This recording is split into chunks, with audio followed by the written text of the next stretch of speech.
அருகே பாலவெளி கிராமத்தில் உள்ள பிரசித்தி பெற்ற அருள்மிகு ஸ்ரீ சப்த கன்னிகள் ஆலயத்தின் மகா கும்பாபிஷேகம் நடைபெற்றது. திரளான பக்தர்கள் கலந்து கொண்டு சுவாமி தரிசனம் செய்தனர். மயிலாடுதுறை மாவட்டம் தரங்கம்பாடி தாலுகா பாலவெளி கிராமத்தில் உள்ள பிரசித்தி பெற்ற அருள்மிகு ஸ்ரீ சப்த கன்னிகள் ஆலயத்தின் கும்பாபிஷேகம் விமர்சையாக நடைபெற்றது.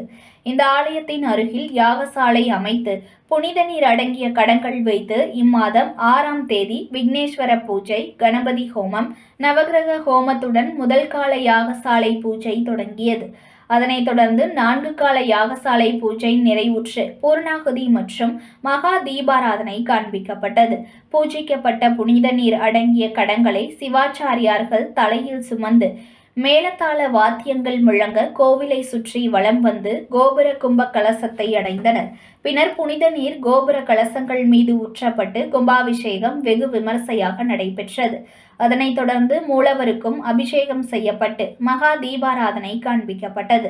விழாவில் திரளான பக்தர்கள் கலந்து கொண்டு சுவாமி தரிசனம் செய்தனர். தொடர்ந்து பக்தர்களுக்கு அன்னதானம் வழங்கப்பட்டது. செய்திகளை உடனுக்குடன் தெரிந்து கொள்ள லைக் பண்ணுங்க, ஷேர் பண்ணுங்க, சப்ஸ்கிரைப் பண்ணுங்க, மறக்காம கமெண்ட் பண்ணுங்க.